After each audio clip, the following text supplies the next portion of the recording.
I just hit the button, so we are now officially live. We need to start checking notifications and doing all that normal stuff.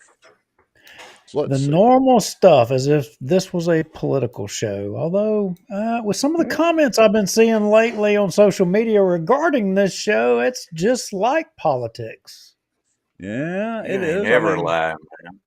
some of the stuff y'all are talking about. I mean, I'm used to controversy with with the politics that we do and all that, but some of the stuff y'all are talking about here have some people stirred up.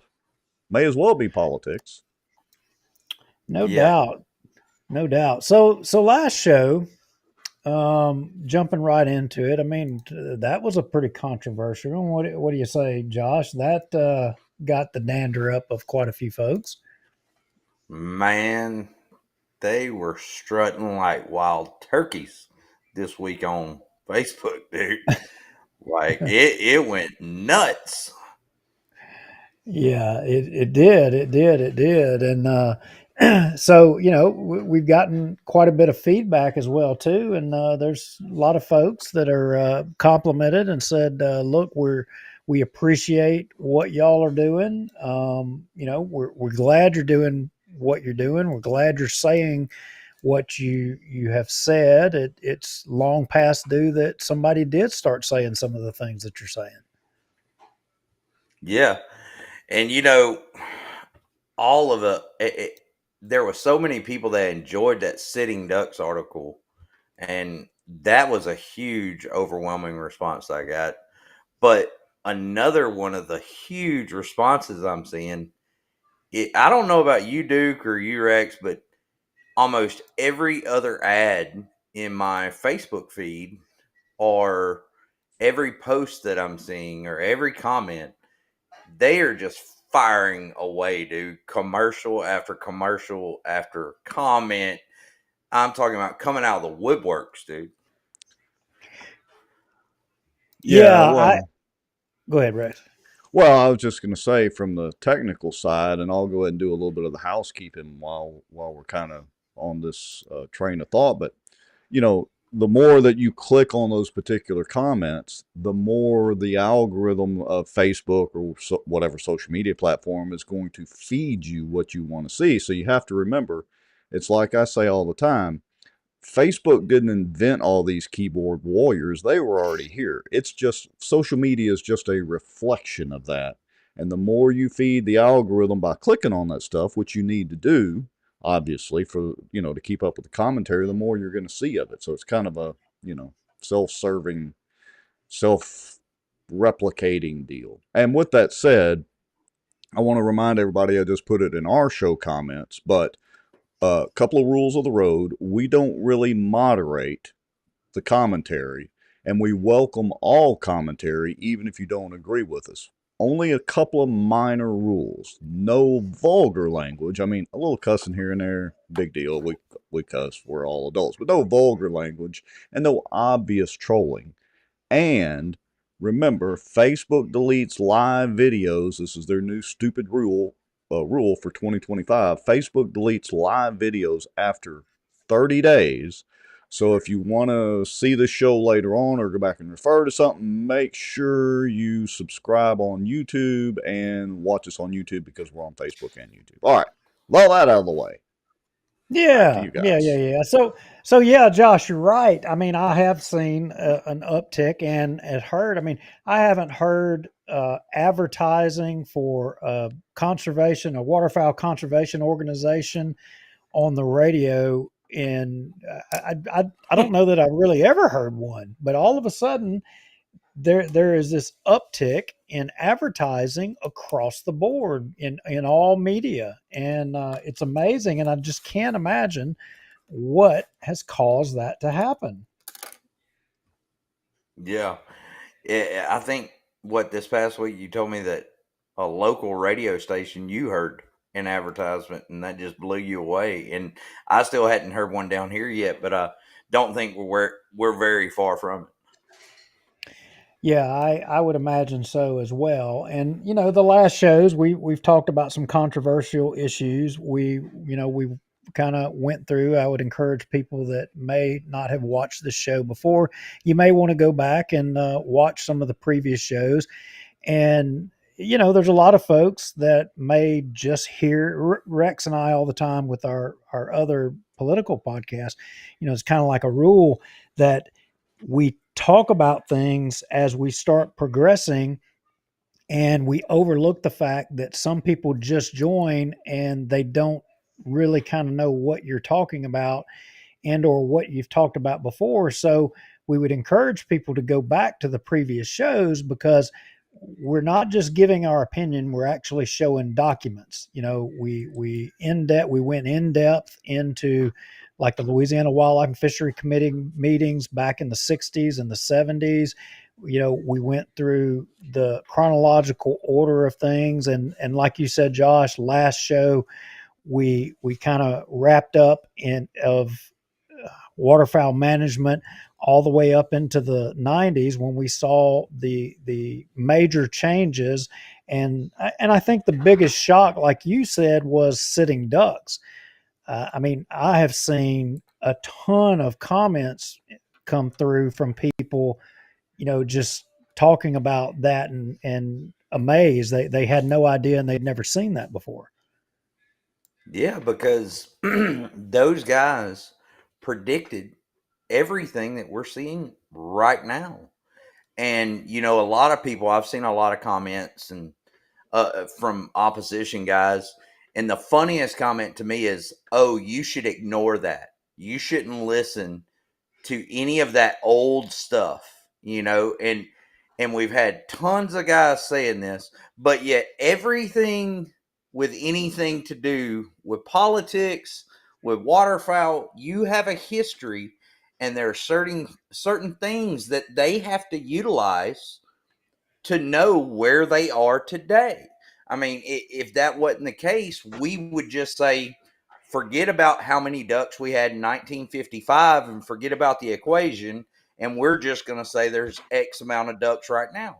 You have to have a baseline. You have to have a starting point, and that tells you where you are. And with anything, like with my job, with doing electrical or building a house, if you have a problem, the stages that it took for you to build that, and you go back and troubleshoot and you find where the problem started.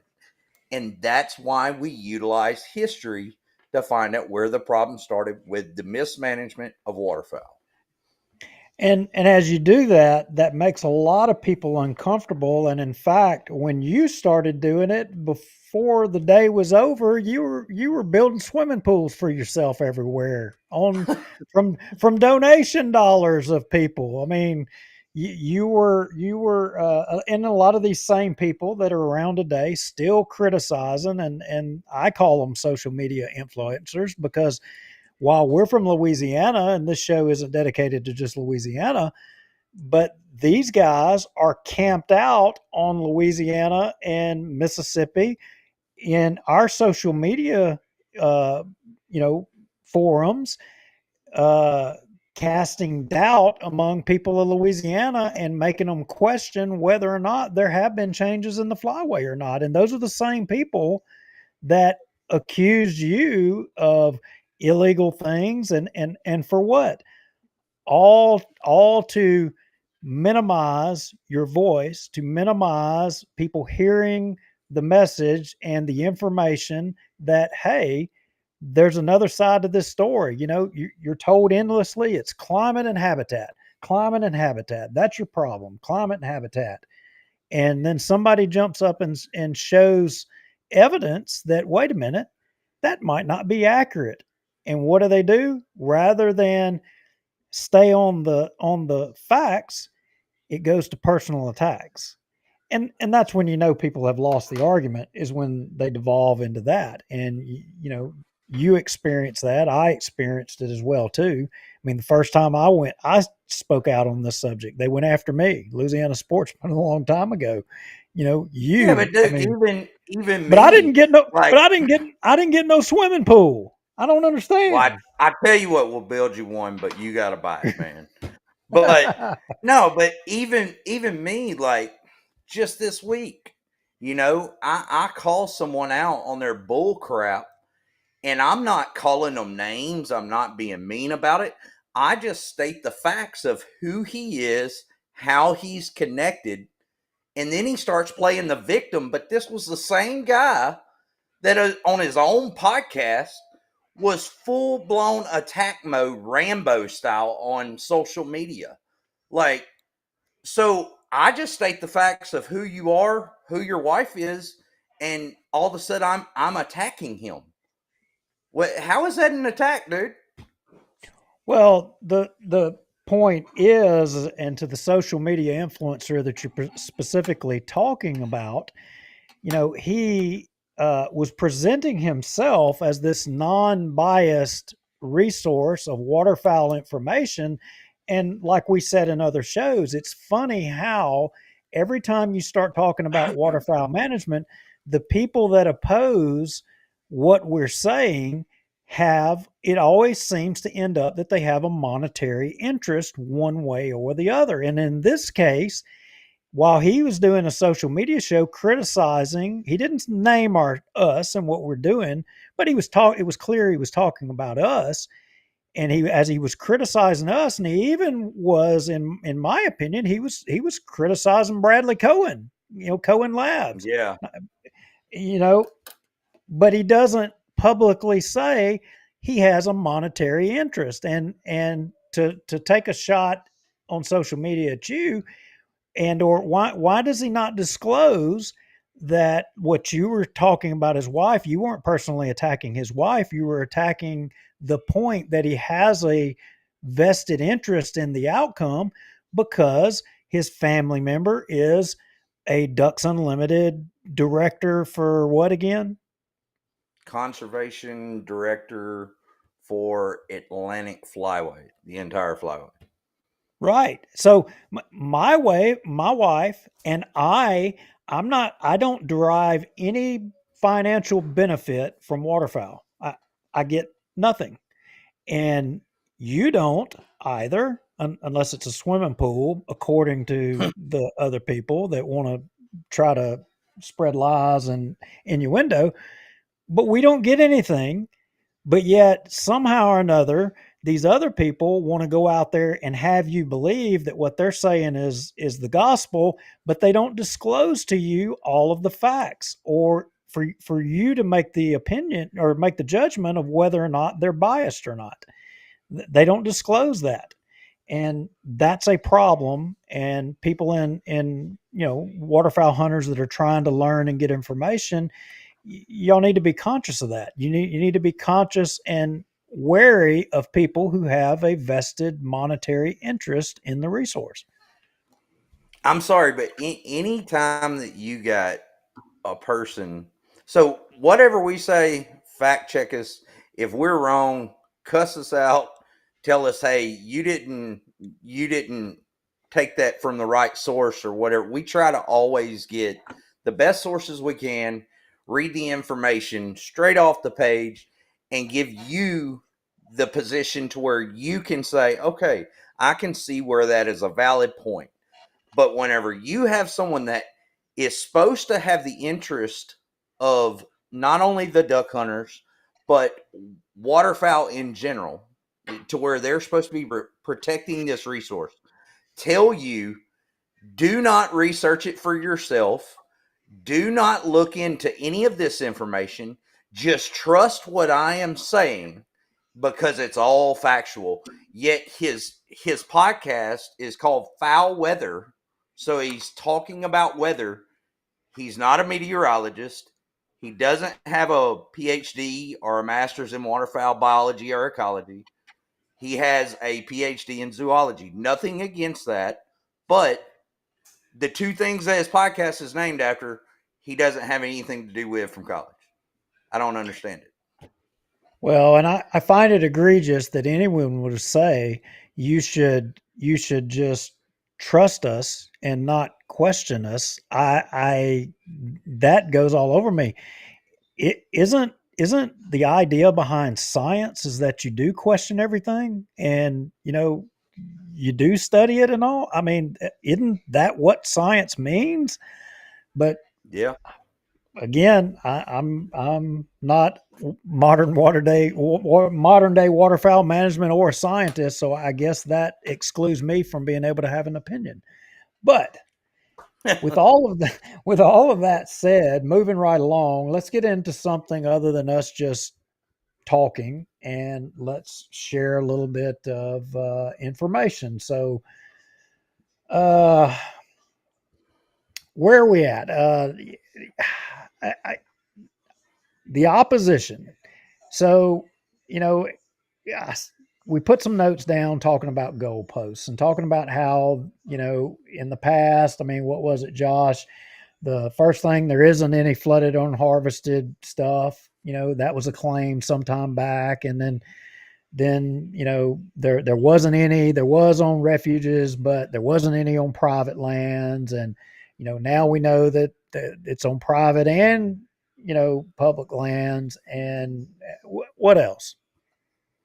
Yeah, and then it's only done on small amounts on public. Then we expose how much it's being done on public in certain states because they document all that, but we can't get the documented acreage on private. So they're steadily moving that goalpost. But the new goalpost, and we've heard it, we were on a conference call whenever we took that trip the other day. And the new goalpost is, well, if they did away with the flooded unharvested corn, all the ducks would die because there's not enough food to feed them, it natural or waste grain or whatever. Oh, but And all that flooded agriculture, Josh. If you took all that away, the duck use days would just plummet. It plummet. How many people hear that? How horrible the death and destruction, rape and pillage across the Mississippi Flyway would. I mean, gnashing of teeth from north to south, right?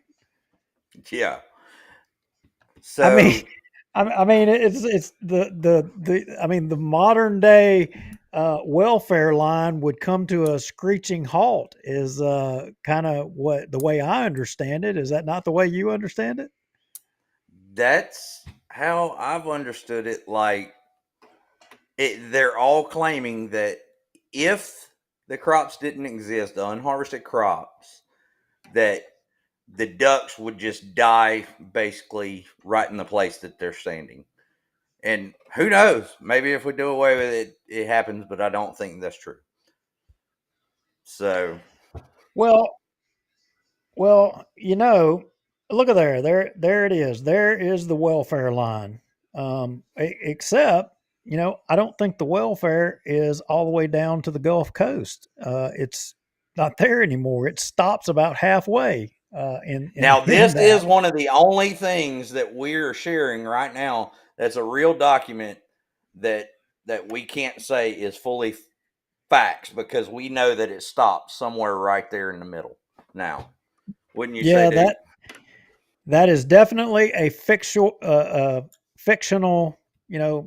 image there, without a shadow of a doubt. Yeah. so it begs the question, so if we do away with flooded unharvested crops, and it's going to be, death, destruction, and continental, collapse of migratory waterfowl because they aren't going to have any food to eat, um, you know, makes you wonder just how much food exactly is it out there. I mean, doesn't that kind of make you wonder? Yeah, Duke. And I, so I made a short video on YouTube a long time ago because everyone was like, "Oh, there's not that much flooded corn up there," and I'm like, "Really and truly, you don't need that much, according to duck use days, to stop the entire migration, flatten its tracks." Well, I had done that DUD days or whatever to show how many acres it would take to stop the migration of unharvested. Well, you brought up a good point this week. You was like, you know what? They're now saying that if the unharvested isn't there, that the ducks are just going to die off. Josh, you need to run the numbers as far as in on harvested. acres. And I said, you know what? That's a great idea. So these numbers are 100% factual to NRCS, USDA, United States Fish and Wildlife Service. There's multiple different Not ones, and I'll share not them. not our made up numbers. These are No, these numbers, and it comes from the official reports from those. Go ahead. and we'll give these studies to Rex later on to share on the page so that people can look at these or whatever. But I have talked to a few biologists that I do trust, and I ran these numbers by them, and they was like, "Well, that's what the studies say, so you have to go by the science." They said, I don't agree 100% with that, but all the studies are leading to that. So I'm going to shoot these numbers out there, and these are all documented numbers. So the long-term average of the dabbling duck migration coming down the Mississippi Flyway is 5,651,808. All right. DUD is how many ducks can use 1 acre for 1 day for a 24-hour period. And this is harvested cornfield waste grain. 1,000 dabbling ducks can use 1 acre for a 24-hour period, according to these studies. So you divide the ducks, the dabbling duck migration, by 1,000. That gives you 5,651.80 acres is what it would take every day in the Mississippi Flyway to sustain the dabbling duck migration. All right. Now, Unharvested corn. Unharvested corn. no, this is harvested corn. Yes, yes, yes. Harvested corn. Okay. Yeah. Right. Harvested corn. Now, there is currently, according to USDA, there is 57 million acres of corn estimated to be planted and harvested within the Mississippi Flyway states per USDA. All right. How many days would it take the waste grain from 57 million acres of harvested corn to be able to sustain the dabbling ducks in the Mississippi Flyway? All right. 57 million acres of harvested corn divided by 5,651 acres needed per day equals 10,085 days. Dude, I never in a million years thought that I was going to see that number. And that's how many days, supposedly, Holy if all crap, these Josh! numbers, If we if all stop these numbers are flooding, correct, that's crazy. if we stop flooding all this unharvested corn, you mean to tell me they're only going to have 10,085 days worth of waste corn in all these fields to eat for the year? So that's according to their numbers again. This ain't numbers that me, you, or Rex is making up. That is all the numbers on multiple studies and the numbers given to us by USDA. Now, that's over 27 years worth of waste grain on the landscape in the Mississippi Flyway. So I said, all right, this waste grain might be in an area that is not close to a waterway that the duck wants to be close to. Okay. Let's say one field didn't have as good of a yield. Let's throw a bunch of different factors in there. Yeah, because we're And talking about from Minnesota, all all the way Wisconsin, down. all the way down to Louisiana, the Gulf Coast. Yeah. Yeah. So I said, all right, let's throw a 90% reduction on that number on Oh, so 10,085 days. you're gonna take 90% out of it. All right. I'm I going can to go take with that. 90% out of that number. I just said, screw it. Let's do that. That will shut down any argument that someone can bring. All right. So 10,085 days times 10% is 1,008 days. So we still, by pulling 90% loss rate out of that original number, we're still at 2.76 years worth of waste grain on the landscape in the Mississippi Flyway just off of harvested corn. Yeah, not just waste grain, corn alone. Keep in mind, we're not talking about rice. We're not talking about soybeans. We're not talking about dingleberries. We're not talking about acorns. We're not talking about duckweed. We're not talking about red rice. We're not talking about anything. We're only talking about one commodity, corn. That's insane to me, dude. Like, and you told me, which I think I shared it with you earlier. You know, we looked at soybeans, and I mean that number is huge in the Rice. Mississippi Flyway. Rice is huge in the Mississippi Flyway, but in Louisiana alone, I understand we have some habitat problems. I get it, especially the guys in Southeast. I'm friends with them. I understand. I'm not denying that. I've spoken with a couple of people. We're going to do some things. It's so bad we don't have anything for the ducks to eat, Josh, in Louisiana. Well, according to the harvested numbers in Louisiana, let me get my phone out because I don't think that we put this in the notes so that I can look at this and make sure that I'm correct in this. But according to those numbers, all right, Louisiana rice is 473,000. Louisiana soybeans is 1.1 million. Louisiana corn is 470,000.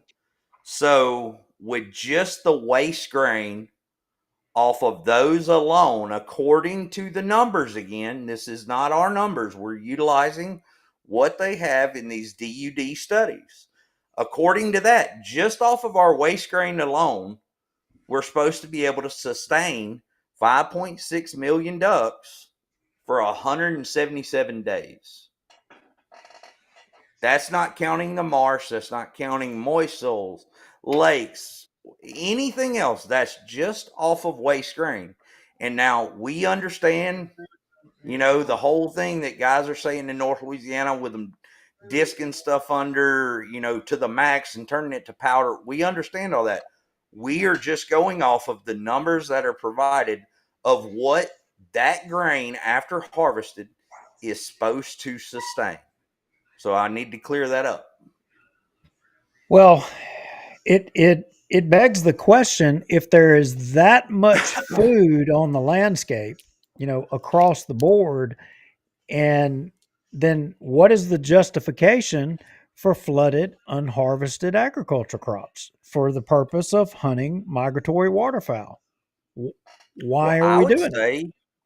I would say it's the same justification that the U.S. Fish and Wildlife Service agents warned us about in sitting ducks whenever they talked about slob hunters and shooting them in the freaking face, and that it was going to be easier to kill a freaking them than to kill a canary in a pet store. I would say that's the reason why, dude. Yeah, it's 100%. That's why. And I think this is reflective. This whole issue is a culture that we have nowadays. There's no ethics anymore, it seems like, with people and hunters. Just this past week, I found some images of somebody coming on my private property in the middle of the night with a thermal scope and just taking their liberties as if they own the property. And it seems that people today and the ethics in hunting are kind of and fishing, I would contend. I think that there's a loss of ethics in fishing as well too. But overall, I think we are losing something, and it's people are self-interested now more so. It used to be that there was some respect in waterfowl, and people might say, well, you Louisiana and Illinois, Missouri, y'all all had a bunch of people that market hunted and illegal hunted and all that stuff. Well, that was a different time, and you know they they were trying to make a living off of that in some senses. They didn't have the knowledge that we had today there. That'll make some people happy that I said that. I'm acknowledging knowledge about today. But the point is, in today, you know, people doing some of these things with the knowledge that we have, it, it's unexcusable to me. Yeah, it's definitely. I mean, you shared a podcast or just a little snippet right before the show, and I stepped out and watched it. And last night waterfowl, there's some stuff we agree on. There's some stuff that we don't, but they're very passionate guys, and they're from Louisiana, and they were talking about this same thing but it's a guy from Kansas or wherever that full blown attacked Louisiana hunters and said that they were unethical and blah blah blah. And what he said at the end of it really rings true to me. He was like, I don't understand where this guy's coming from, because everyone that I've ever spoken to, and just like Brandon and all my friends that go up north, dude, they're like family with the people that they go hunt with. They bring them shrimp, and these guys let them stay in their shop, and they do other stuff other than hunting together. Like, they have actually become part of those people's family, basically. They go stay 2 or 3 weeks with them, you know. It, so there is some bad, unethical people out there, but there's a lot of good people too. Yeah, no doubt, no doubt. And it wouldn't surprise me to learn that whoever it was that was making those comments probably has a monetary interest, because let's face it, people from Louisiana, we have, I would contend, we rank right up there at the top of the most crazy for waterfowl hunters that there are in the country. I mean, we rank, and we go and we hunt, and we're being forced to have to go to all points across the country to kill migratory waterfowl. And probably some people that's rubbing wrong to have competition in places that they've never ever had to have competition before. Well, if some of the activities that we're talking about weren't taking place in short stopping, maybe we wouldn't be traveling anymore. Maybe, the migration would be normal and we would be shooting birds here, and there would be fair chase across the country. But if there's not fair chase, then we're going to come to your places. We're going to hunt there. And I'm not saying that we would or do anything intentional, but like you said, there's bad people everywhere, I mean, in everything that are Yeah. unethical. And you get the good with the bad. I mean, we don't want to go there. We want to, I'd rather hunt here out of my backyard. Y'all are, people up the Flyway are making that impossible for me. So don't be mad when you start seeing the good people and the bad coming your way. It comes with the territory. Be a funeral procession full of 4-wheel drives with go devils. I'd love to see a video of that. Just hundreds of them headed into Missouri at one time. Oh yeah, I was going to say something, but I'm not going to. So, um, we talked about a little bit before the North American waterfowl, and we talked about AHM and how it was put in place around '99, and I think you were going to kind of go a little further with that. you know, so on all other data, survey data, okay, breeding survey data, duck hunters, all this data, you can stretch back to 1955. The one thing even though we know they run off of the AHM now and they got to use all this data to come up with their parameters of what we're going to be allowed to hunt every year. Why didn't they leave the data up there in the data book stretching back? Why is that, Duke? Because it wouldn't have hurt nothing to leave all of the harvest data prior to 99 in the data book. It's not like they were going to use it once the AHM started. What's your thought? Why did they pull that out? I don't know. Well, I'm curious what people, the folks that are watching right now. There's a few of you out there, and there will be a lot more people that'll be watching after the show. And by the way, while we're right here at it, I'm posing that question to y'all in the comments. Um, you know, while we're in this live show, sometimes there's a delay and we don't get to see all the comments. And then after the show, when somebody watches afterwards and they comments, I don't always see those comments, and Josh, I don't think you always see those comments or what have you, but we do the best that we can about coming back in there. But I got to tell y'all, if one of you are trying to bait me to come in there, sometimes I check out of Facebook and you got a free shot. I'm not going to be just immediately on there. So don't be mad if you don't see me commenting. I don't live on social media all the time. Rex, on the other hand, I don't think he ever leaves social media. But anyway, no. Yeah. What's crazy is I try to leave social media. I had to finally tell Brandon this week. I was like, dude, you've got, because whenever he sends me something that someone commented and I know I got to say something, I'm like, dude, you got to quit sending that screenshot and them send them to me. I was like, I got to get some work done. Yeah, it is consuming. So, I mean, we all understand that the harvest data provided since that point is what sets parameters for our seasons, and that's kind of how they come up with the conclusions of how to sustain the populations, But I don't know, Josh. What do you think? Why do you think that? Well, I mean, if you really look back, like there's bits and pieces, which we just put in some requests to get all that data. But if you read back, just like the 1969 biannual that we was looking at, I mean, you would be looking at harvest numbers upwards of 2.5 million to 3 million ducks in Louisiana, just back to back to back to back to back, with a way, way, way lower breeding survey.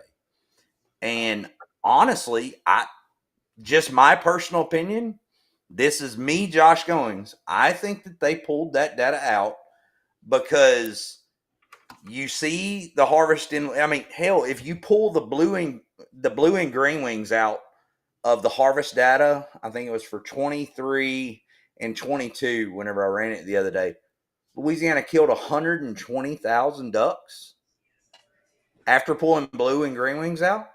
Dude, you're talking about a state that was killing 2.5 million ducks.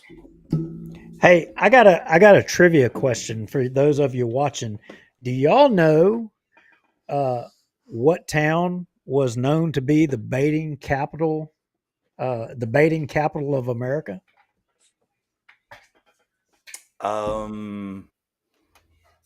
It was. Hey, It wasn't it was somewhere in southern Illinois, I think. Beardstown, Illinois. Yeah. I did it. I said Illinois, Beardstown, Illinois. In Flyway, I was reading a passage in there, and I didn't know this, and it said, 3 lakes rested a maximum population of 6.5 million ducks at Beardstown, Illinois. Quote, the baiting capital of America, clubs and commercial shooting grounds. Anyway, talked about how many bushels of corn per season that they were, literally putting out baiting, 450, talks about 450 bushels per acre. Talking about how one baited dry land commercial club killed 4,000 ducks in 60 days on 40 acres. I mean, think about that. those guys were burning them down back then. You know, Anyway, and go ahead. yeah, there was a lot of places whenever you go to reading, you know, during the market hunting days, and even after they was trying to end all that, and treaty was in place. I mean, it still took them years to end a lot of that, but now, like we've got a lot of friends in that area, and shoot, they just wish that they could see a quarter of the ducks that they were seeing during that time period, dude. So, on distribution shifts within the flyways, let's see. So, within the migratory bird treaty reform, dude, one thing that we failed to get to was near the end of the migratory bird treaty reform, where it talks about the distribution of the North American waterfowl and how they can and choose certain things. If you could go ahead and pop that up on the screen, cut 3. Yep. Coming. Duke, if you wanna, I think it's on the. I got it listed at where you need to read. Vince, I think that was just before the 1930s. I think it was in the late 1920s. I can go back and I'm pretty sure it was then. I know about where it is in the book.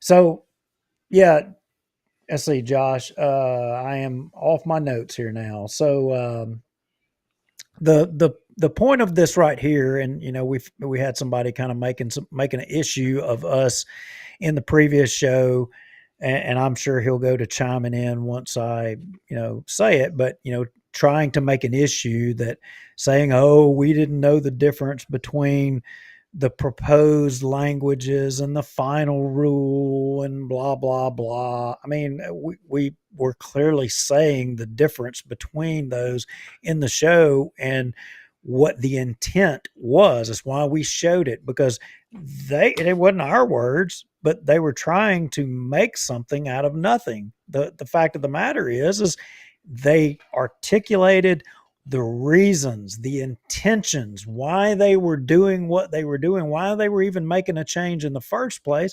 And they articulated in there about pumping water on unharvested crops. They made the distinction.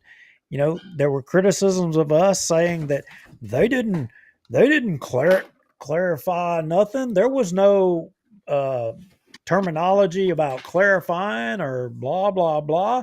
Well, if I recall correctly on what you're showing here, Josh, and this was one of the actual, this was a committee report that kind of came out. And let me see if I can real quickly find it. The interesting thing is right in the very beginning. Oh, yeah. That person was arguing it wasn't clear. None of what we showed previously, it wasn't having to clarify anything. But Rex, scroll to the very beginning of that. Right to the top, to the beginning of the report. Top of this page? Or the whole the whole report, first page. All right, here we go. All right. And if you zoom in, first paragraph, and the first sentence, the Committee on Environment and Public Works, to which was referred a bill, H.R. 2863, to amend the Migratory Birdie Treaty Act to clarify restrictions under the Act on baiting, to facilitate, and right there, it's talking about clarification. I mean, apparently, even in this report, it used the terms contrary to what. Go ahead and go on to the very next statement. To facilitate acquisition of migratory bird habitat. Remember how they threw soil stabilization in there? Like, I can't see how these guys can argue this shit. Yeah, so they were saying right there that they were trying to, delineate clarity, that there weren't things clear. And, like you said, how someone can argue that they weren't trying to clear things up, that there were unclear aspects, it's a stretch of all imagination for me of how they can say that it wasn't. And especially when you read the intent of the people that put this forward. So I Yeah, don't remember where you originally had it. Let's see. I think we were going to scroll to page 3. We're going to jump yeah, on down. And there was actually something above that that I was going to read. It was another supporting statement in there. But we'll go to the bottom of page 3. Let me get there. Sorry, I'm jabbering, and I'm going to read this part of section 4 on into page 4. This section mandates that the Secretary submit to Congress a report analyzing the effect of this legislation and the general practice of baiting in migratory bird conservation and law enforcement efforts under the Migratory Bird Treaty Act. This report is due no later than 5 years after the date of enactment of this bill. So, Josh, there was supposed to be a report generated as soon as this was signed into law, 5 years after this was done, and basically reporting on the effects, the outcome. Did anything happen? Correct? I've always looked at myself as being really good at research. I pride myself on being able to find stuff that no one else can a lot of times, and it's fun to me. And I have searched for that report for years. I mean, years. I've had other people, I've asked biologists. I mean, I've even filed a FOIA. Nothing came back on it. That was 6 years ago we filed it.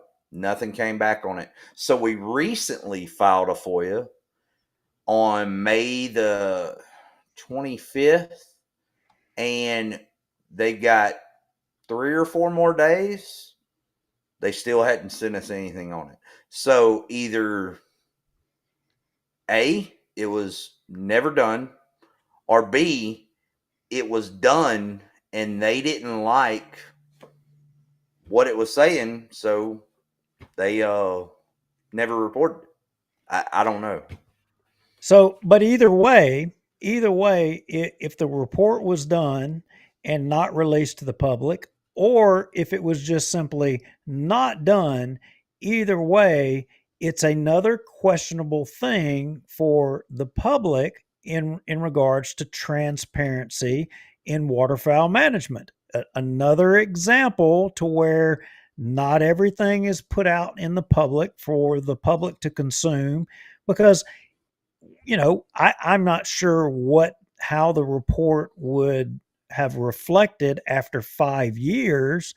Um, I probably suspect it would have showed a little bit of change. It might not would be as egregious as it is today, but it might would have shown a little bit of a change, and it probably would have gave you an indication of where things were headed into the future. And keep in mind, this here that you're talking about. Let's see here. Um, let's see if I can find it. If you can carry on through this, let me find. You're, There's a you're, specific point I I know want to what read you're in looking. here. Is it the part where they're talking about 1991? I don't think so. No. Okay. Anyway, while he's looking for that, Rex, if you want to pull up the Cut 4 FOIA request email, just so everyone again can know that we're not making this stuff up. Like, this is the second FOIA request, and you can see the date that it was sent on May. What? I can't really. It's blurry. I think it's May the June no. It's June 24th. that's whenever they emailed back. If you look at the request, it's in the first paragraph.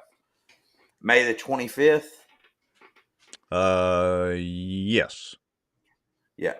So it was sent in, and if you'll scroll to the bottom, it shows when they have until to get us this. And this is the same thing that happened last time, 6 years ago, whenever we filed it. We just wanted to make sure before we brought this up, because I wanted to bring this up on one of our first podcasts, because I think it's bull that a report was never done or that the public doesn't have access to it. I mean, wouldn't you agree, Rex? Yeah, I mean, Duke and I do a lot of information requests of government bodies, not typically the federal government, and it's they should be answered in a timely manner, and they should be able to produce the documents or tell you the documents were never produced, one or the other. One of the two. Duke, did you find what you were looking for? I did not, and I guess I'll just have to come back to it another time, or try to find it another time. That way, I don't get lost here. But anyway, did you cover the conclusion on page 5, 704? No, I didn't, but I can. So on page 5, down at the bottom where it says 704. All right, determination as to when and how migratory birds may be taken, killed, or possessed. Subject to the provisions and in the order to carry out the purposes of the convention referred to in section 703 of this title, the Secretary of the Interior is authorized and directed from time to time, having a due regard to the zones, temperature, and to the distribution and abundance and economic value, breeding habitats, and timelines of the migratory flight of such birds, to determine when, to, and what extent, if at all, and by what means they may be taken. So what I wanted to point out with this is, so they have the full authority and full power to look at the distribution shifts, to look at all the data, to look at the temperature, whatever they want to look at. And if they see that shifts are changing, especially due to this legislation, all right, wouldn't you say they said that they were going to turn in a report showing the study of 5 years they were 5 years they were required to produce a report to take notice of anything that fall within their purview, and their purview was any change as well within distribution. It says it. That's why you read that. It says it right in black and white. But yet, why is it that there's been nothing addressing a shift in distribution? And clearly, I mean, we're not scientists. We're just, regular folks, but clearly we can see it, and you don't have to be, a blind person in a wheelchair in Louisiana to see that there's been a change in distribution here, a major change. Well, right back up here where we were talking about this report, Duke, and this might have even been what you were looking for.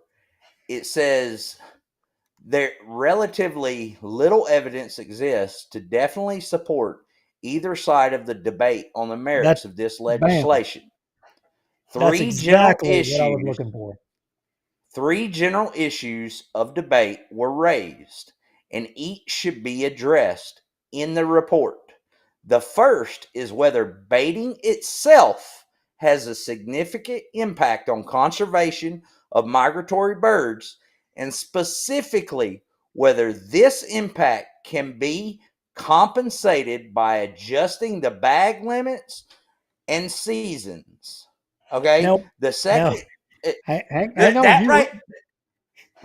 That right there, we just talked about the AHM.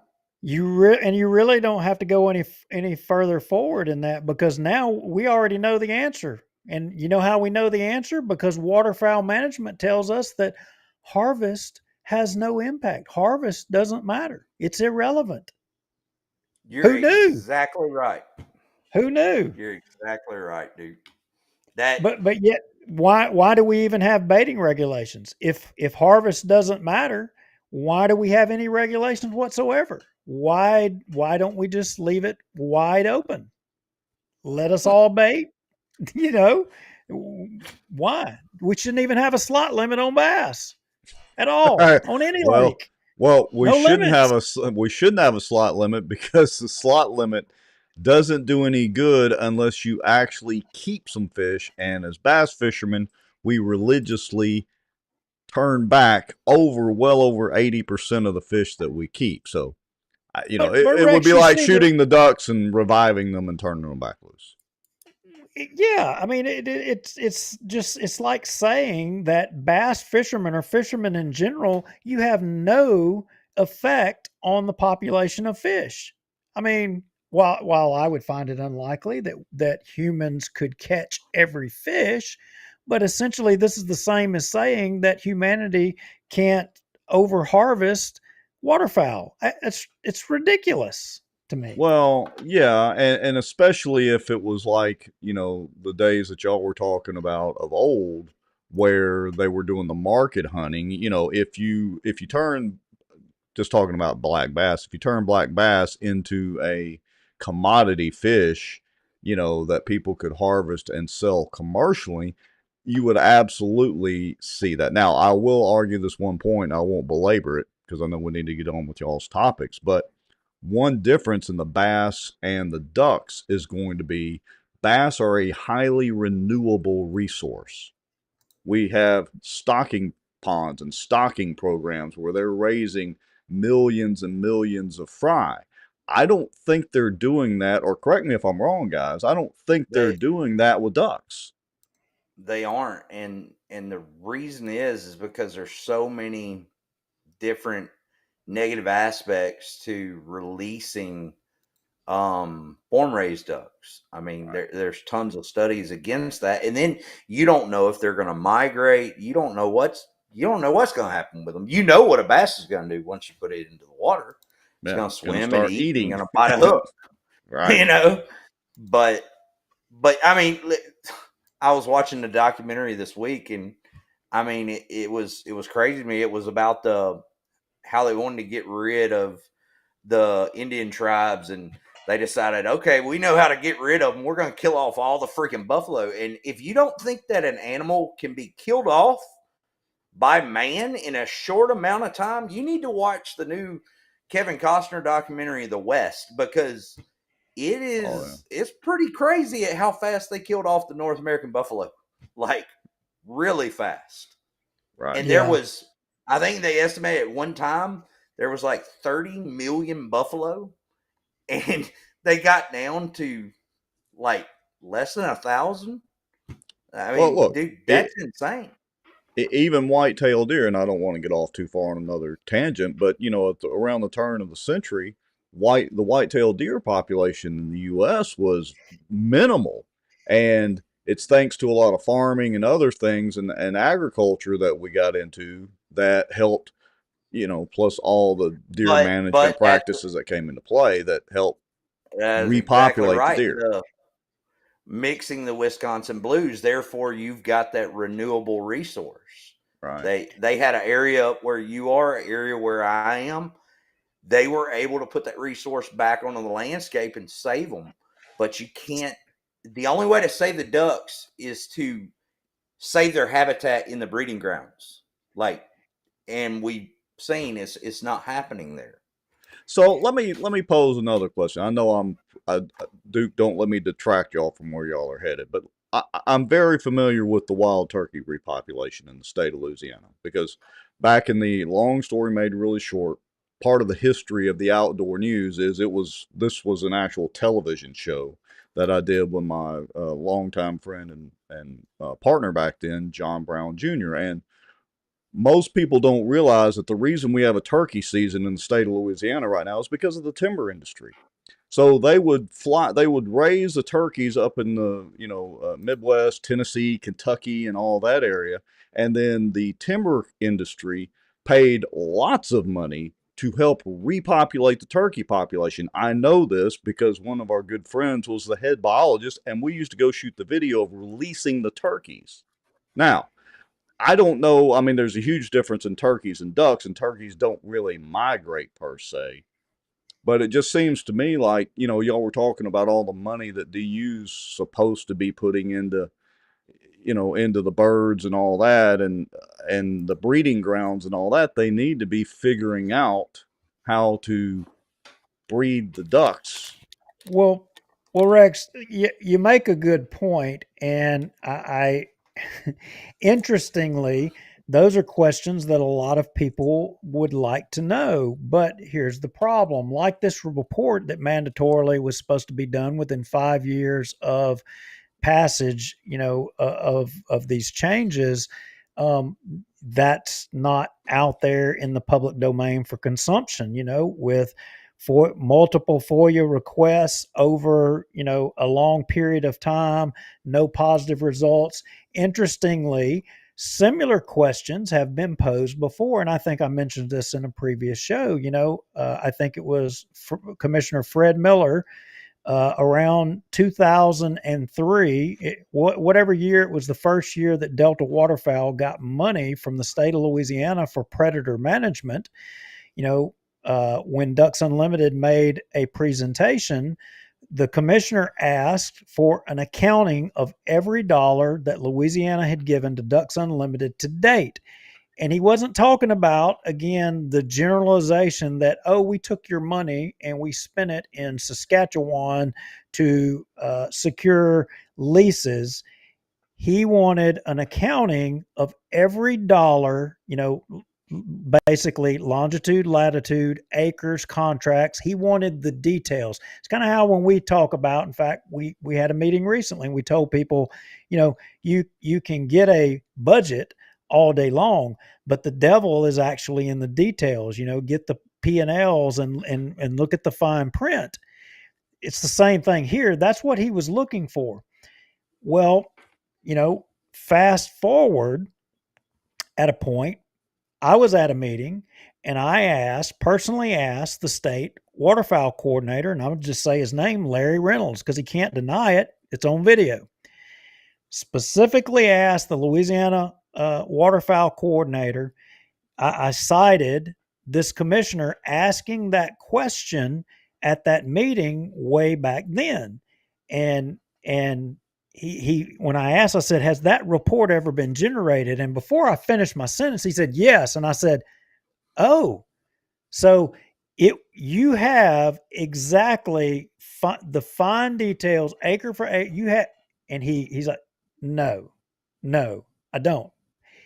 And he backed up and he contradicted that, yeah, he had it, and no, he didn't. So there Dude, again, if I'm not mistaken, what was so funny about that video is right after you ask him that, and I think that you were the first question during Q&A after this meeting. You were the very first question. As soon as you started posing these questions, and I have this on video, guys, this is not a lie, we can share this video. Q&A was canceled. Like, whole meeting, Larry turns red, looking like he's about to have a heart attack, and the guy runs up there and tells you the meeting's over, no more questions, good night, guys, and puts his hand up in front of your camera. and that's not the only time this question of accountability and where all of our money was spent again was brought up in the Louisiana Senate Natural Resources Committee meeting, where now indicted Secretary of Wildlife and Fisheries, I can't remember his name. Jack Montesette. Yeah. Again, it was suggested that they had that report, but yet, I can tell you that public information requests were filed with LDWF, and to date, there's been no public report put forward. So it is a trend that there is one thing said to the public of what will be done or what was done, but there's something else, else that is done. I mean, and it all ends up at the feet of a lack of transparency for the public. I'm not saying anything was done wrong.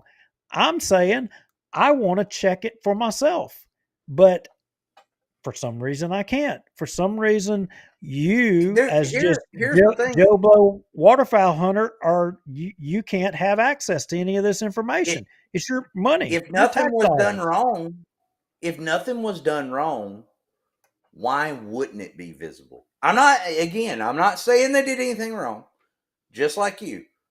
But if it's all done right, why don't they just put it out there and say, hey guys, here it is. Here's the report. Here's your acreage. Here's the money spent, and show it to us. And we'd all be happy. I'd shut up about it. Last show we went through what was the 20. I think it was the 2023. Publicly available. Financials that was published. That doesn't get down into the nitty gritty details, but it does kind of generally tell you. We compared the DU numbers and the DU Canada numbers, and if I recall correctly, we showed that there was only like 13,000 or not 13,000, 13 million. There was DU had a 400 million plus budget, but we could only estimate that only around 13 million of that went to DU Canada for, working the potholes up there. That's a problem when the majority of our waterfowl come from Canada, and but that's as close as we can get to identifying where the money's and how they're being spent, right? Yep. And the numbers all the way around are thrown off. And one thing, the point that I was trying to get to earlier about the numbers prior to AHM. Okay, so not only would Louisiana guys freak out if they saw what Louisiana used to kill way back when, like whenever you were seeing those numbers of 2.5 million, almost 3 million ducks a season.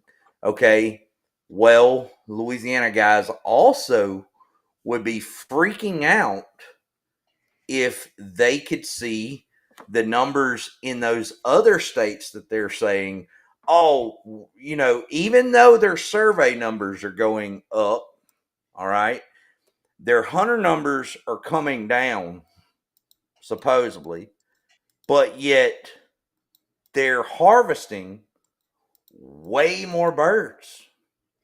So you're talking about about numbers of harvest numbers, like for Missouri example. Yes. And bring in Cut 5, Missouri Conservation. And scroll down to the highlighted area. This is, let me look back. So this is from 2006, an article from Missouri Department of Conservation. And it says, effects of adding wetland habitat. Another way to see if Missouri has reached its carrying capacity for migrating waterfowl is to review how ducks have responded to the restoration of wetlands in Missouri. In the last 15 years, the Department of Conservation has restored more than 25,000 acres of wetlands, and the Natural Resource Conservation Service, NRCS, has restored an additional 100,000 acres of private land. The ducks have responded.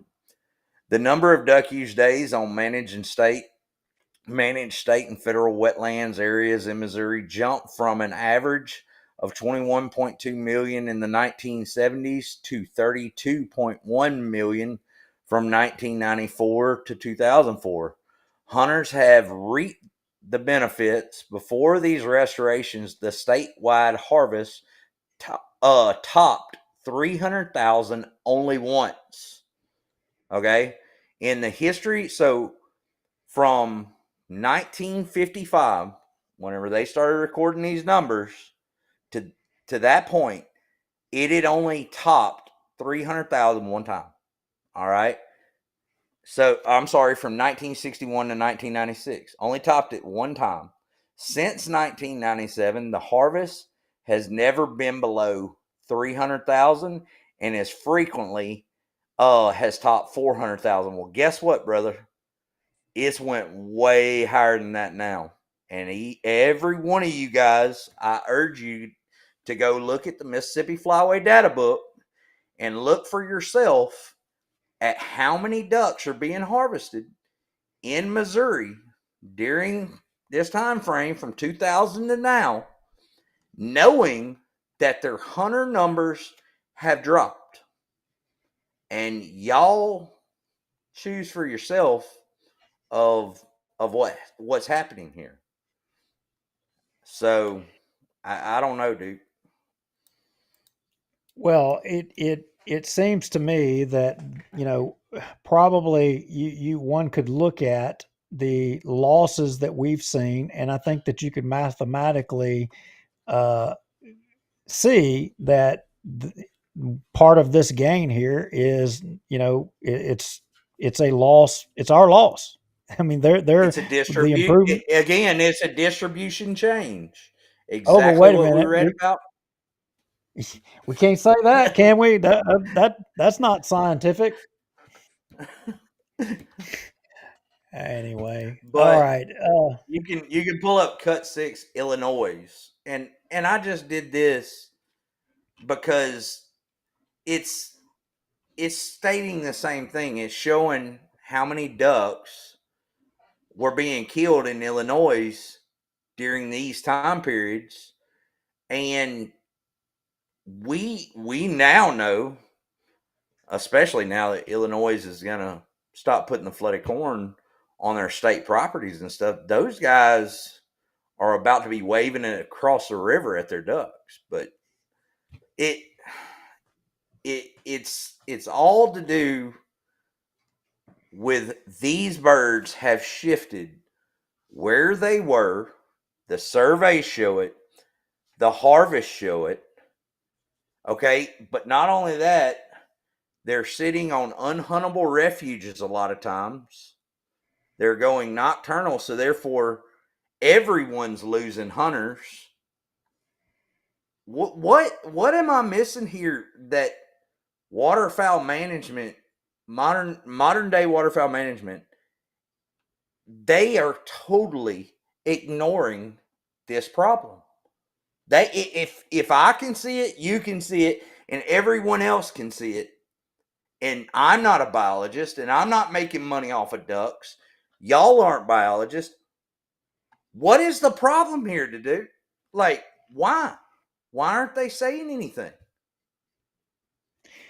Well, I mean, look, a good friend, a good mutual friend of ours says, that historically the way waterfowl management has worked is they tried to fix a problem, and then upon trying to fix that problem, they created another problem, and then trying to fix that problem, they created another problem, and it just snowballs from one problem to the next, to the next, to the next, to the next. And, it's just like dominoes falling over.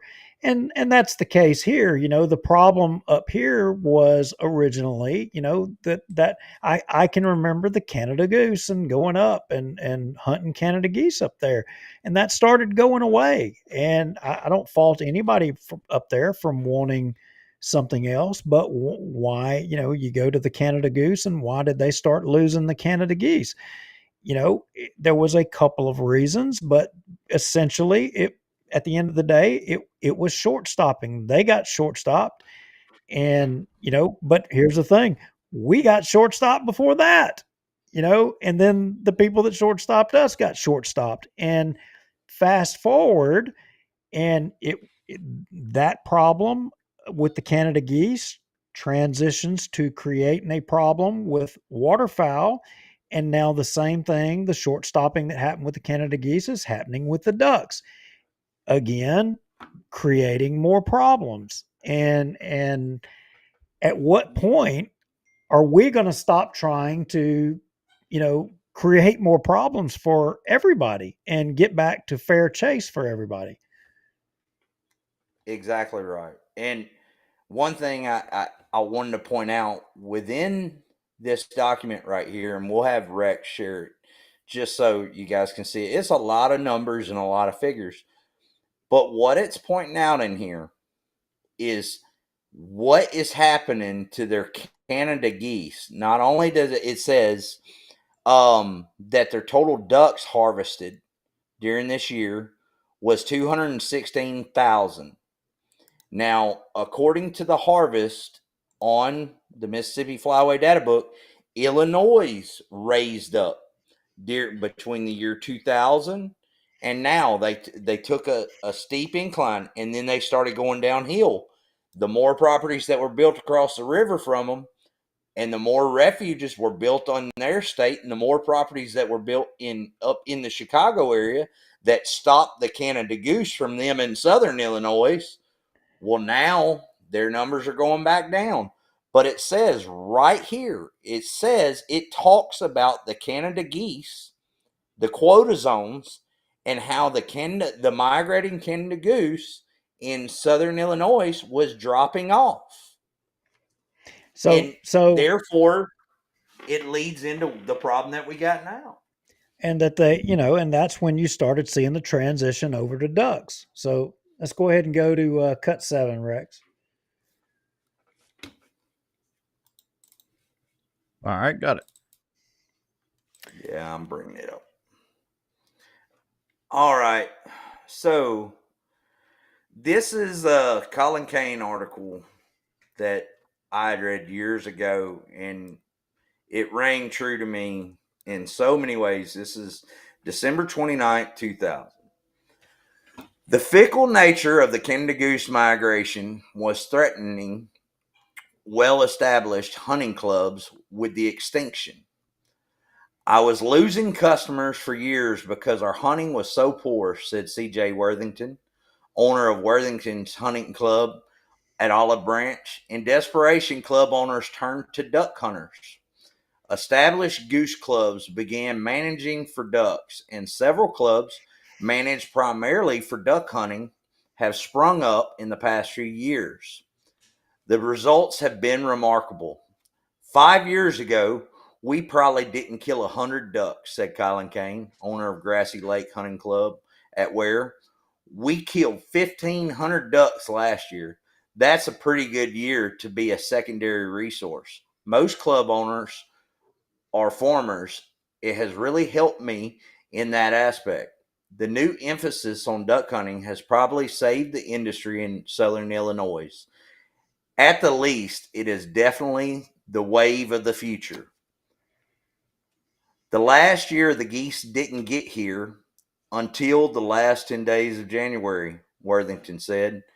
If that's all I had to depend on, I might as well just lock my doors.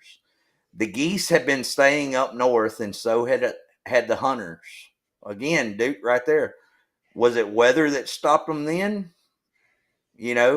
The hunting was just so poor. If you didn't try to do something else, you'd be out of business. However, there was some personal expenses involved. The state has done such a good job of holding ducks. I put in some wells and flooded 25 acres. You notice what he said there. The state has done such a good job of holding ducks, dude. What he's talking about, refuges and conservation areas. Wow. Isn't that what we've talked about on previous episodes? He said, I've got guys that even in January, they want to come up and shoot ducks instead of geese. It's just been the best thing. It's 10 times better than what I thought it would be. Although operating independently, most club owners have arrived at the same conclusion. The net result has been remarkable. The last 2 or 3 years, we've done more work, flooding more area and leaving more corn standing for them, Worthington said. Most everybody was thinking along the same lines. There are a lot of people doing the same thing, and it's just holding more birds in the area. The flooded corn is attracting large groups of mallards, but hunters have also been shooting wood ducks, gadwall, widgeon, pintail, teal, and shovelers. We get a little bit of everything, Worthington said. Anybody that really manages for ducks, they're going to have to spend some money, Kane said. You'll have to put some levees around the fields. The levees are pretty minute. The wells were the biggest expense. That's the one key thing. We used to levee it up and wait for the rain. That doesn't fly. You'd have ducks 1 year out of 3. Holding the ducks in the area is the key because the ducks are more predictable than geese. So, you notice how he's saying wait for the rain, levee it up prior to all this? Yeah, interesting thing that in the past they levied and waited for the rain, natural stuff to happen. But you know what was also something that happened before, Josh? Uh, Rex, speaking of this, it's interesting how, fond of flooding unharvested stuff. And I mean, it's almost like he sounded liberated for some reason. I mean, just sounded like he finally had freedom whenever that was wrote. But let's go to cut 8, Rex. All right. And I want to read from something else, another historical note. But we're going to go backwards just a little bit. And let's start off at the top, and I'm going to read the first couple of lines. Gerald Kane and Colin Kane, Grassy Lake Hunting Club versus the state of Illinois 2001, Court of Claims of Illinois. Opinion. These consolidated tort claims arise from an investigation of suspected baiting of geese and other waterfowl by the operators of a private hunting club located adjacent to a state game refuge near the village of Ware in Union County, Illinois. On January 14, 1997, claimants Gerald and Colin Kane own and operated Grassy Lake Hunting Club on land farmed by them. Hunters paying daily fees hunt from pits or blinds owned by the club located in croplands attractive to migratory waterfowl in order that the hunters may lure the creatures by concealment calls and decoys to stray within range. Both state and federal laws prohibit the practice known as baiting, whereby grain and other substance are introduced to or altered upon the areas being hunted in order to unnaturally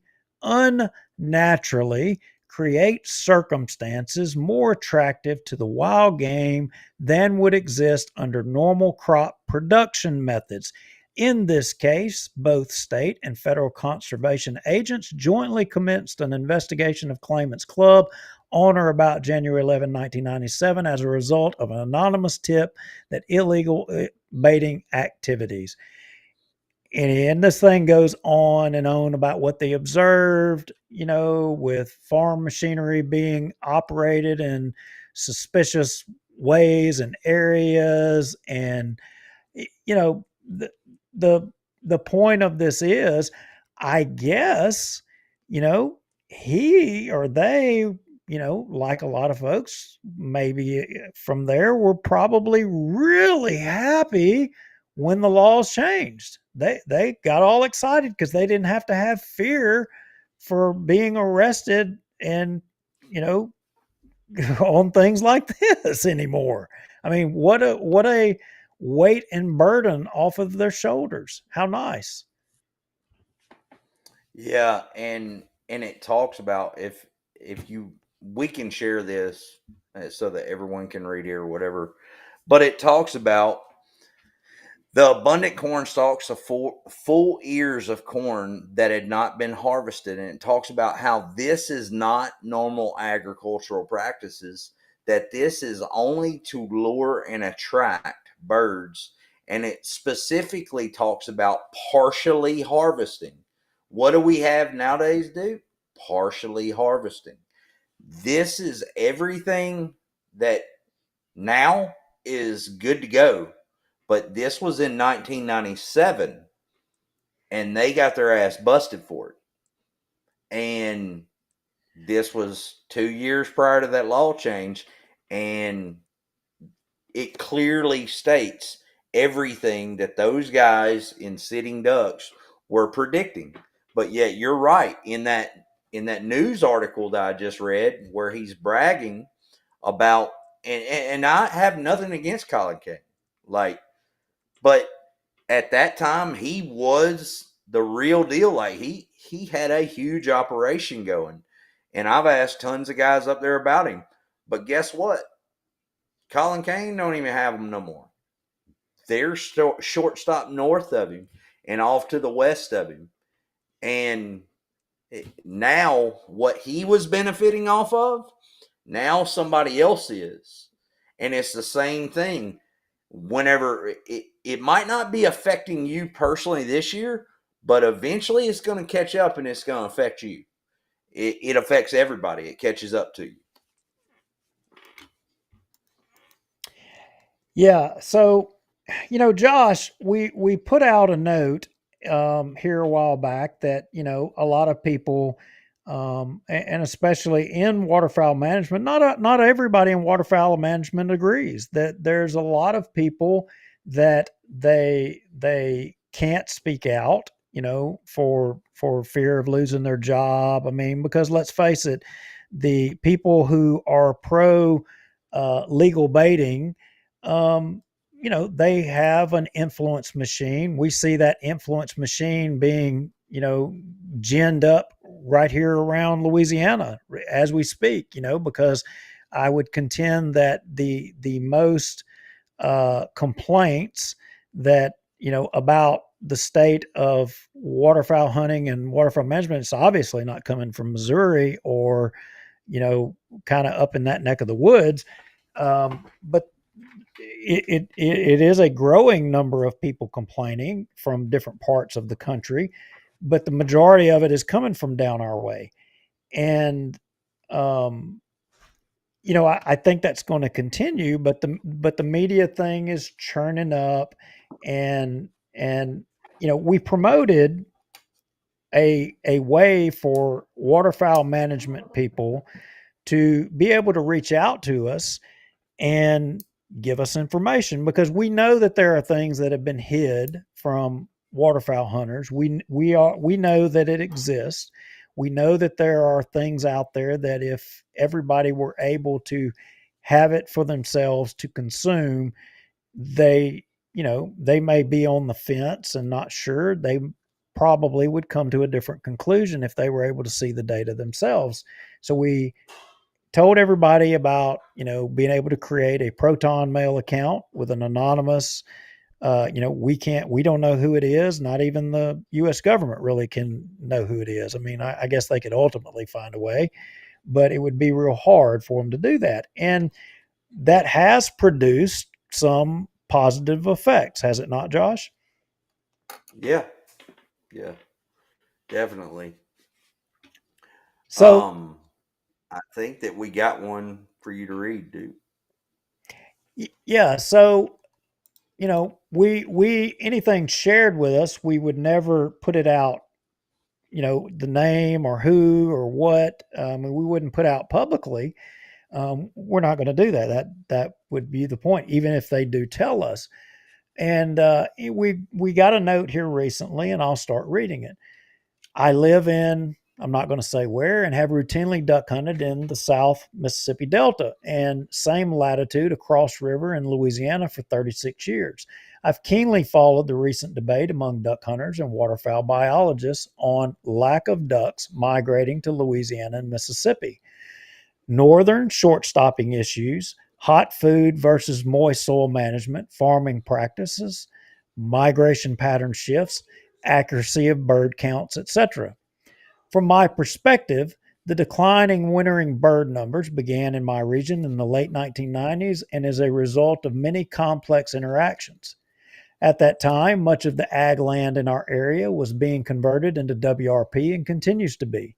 This shift to WRP has probably been good for water quality to a limited extent and for deer, rabbits, and pigs, but not so much for waterfowl, as much of the converted land is no longer flooded in the winter. In addition to the precipitous decline in the catfish industry, our water footprint has also been shrinking with the aggressive beaver control programs in Delta National Forest and the National Wildlife Refuge's Panther Swamp specifically. And none of the 5,000 acres of publicly funded GTRs and DNF, Sunflower River WMA, are being pumped for waterfowl as they used to be. Also, rice production has vanished from this part of the Delta. To complete the picture, agencies have essentially ended hot food plantings on many properties and continue to rely heavily on moist soil management for ducks, which certainly plays a role in wetland habitat restoration, but ducks seem to prefer corn, rice, beans over weed seed in January. I'm sure some of the shift in public management strategy has been driven by reduced funding allocation over the past decade. My years in the field strongly suggest that the decline in wintering numbers are most closely linked to several factors: a significant reduction in the region-wide water footprint, dramatic changes in agricultural practices, lack of hot food plantings on public areas, and low-intensity management of public properties. I imagine that short stopping to the north also plays a role, as do the weather pattern changes, generally warmer and later winters, except for this year. An example of hot food versus moist soil management on duck harvest on public lands can be seen when comparing Howard Miller WMA, Mahana WMA, once the crown jewel of wintering duck habitat in Mississippi when it was planted in beans. Howard Miller is planted in rice, beans, and corn, while Mahana is moist soil managed. This year's duck harvest at Howard Miller was 2,968. Mahan was 1,017, 3 times this difference. Wonder why? This pronounced difference in harvest has been occurring for the past several years. I believe it is primarily due to management practices. Perhaps a new management model is needed to offset reduced government funding, a private-public partnership. When public funding becomes limited for hot food plantings on Harson's Island WMA near Detroit, Michigan, local duck hunters formed a nonprofit organization and raised funds to ensure corn and buckwheat were planted and fought off the wild management approach. A successful private-public partnership, by the way, 10,000 birds, mostly mallards, are harvested each year at Harson's before freeze up in mid-December. And the area holds 30,000 birds. Most of Harson's is natural habitat, freshwater marsh, but the vast majority of birds are taken coming to the hot food. Became familiar with the Harson's Island story while working with Michigan DNR on controlling invasive common reed phragmites in the Great Lakes marshes. So here we are today. In the 80s and 90s, many of our regions, WNAs and refuges, wintered hundreds of thousands of birds and now winter just hundreds. In spite of this decline, hunting pressure has greatly increased on these lands, although duck stamp sales are down. I have observed similar events across the river in Louisiana. However, bird numbers seem to have held up in the northeast quadrant of the Mississippi Delta, north of Greenwood. Friends that hunt there report large numbers of birds and good hunts every year, while we watch empty skies only 75 to 100 miles south of them. Most of the birds in North Mississippi seem to be using extensive areas of flooded corn, much left unharvested, that are being managed for hunting on private clubs and properties. I once visited a 5,000-acre club on the Mississippi River bottoms in southern Illinois, 2 hours from St. Louis. They were holding thousands of ducks all season and harvesting many over flooded corn and ice eaters. Property manager said ducks stayed around until March, moved to river on ice events, then returned after a few days. I asked him how many of these clubs were in operation between his place and St. Louis. He said 200 or so. These clubs previously specialized in Canada goose hunts, but when the geese stopped coming south, when wintering in Wisconsin now, they switched management practices to attract mallards and are undoubtedly short-stopping many birds. That visit was 10 years ago. I suspect things are different now, maybe worse from our standpoint. I am a scientist by profession and work for the blank at our blank laboratory in blank. I have been a waterfowler for over 50 years. I'm very interested in helping to restore the bird numbers and the duck hunting tradition in the South Delta. What can you tell me about your new organization? Talking about Flyway, to which, we're not actively out front. We're not Flyway. So, Yeah. but it's assumed that's an assumption, that's out there. But the point is this is a person, and you see PhD. I mean, this is an educated waterfowl management person who's speaking out, and we're not going to burn them because we know how it is. The henchmen will come after them, but here's one saying and agreeing, essentially. And he talks about. So, do you remember on, like, let's just say BFWMA, how they used to have that cooperative program there? And I remember one year I was up there and they had done beans on the WMA in a certain area, and the farmer had left like 3% or whatever. That's how it used to be managed, and it was controlled to a certain extent. I mean, they did this since the 1930s on these refuges. We read those documents earlier, and the birds still migrated. Do you know why? Because it was in a controlled way. Like, they managed it, they made sure it wasn't overdone. Well, whenever they made this shit legal, it's a free for all, and it doesn't matter anymore. And anybody and everybody, any kid that graduates high school and don't want to go to college and has a rich daddy, well, guess what? They buy him a farm and he gets him a duck club and he's a guide now. And I'm not hating on him. Hey, guess what? I'd probably do it too if I was young and could do it all over again.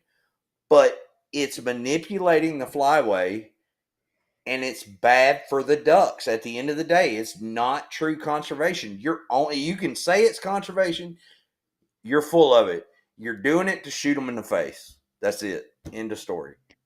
Well, I see a comment. Perry Hal Parton is in the comments, and Good Lord.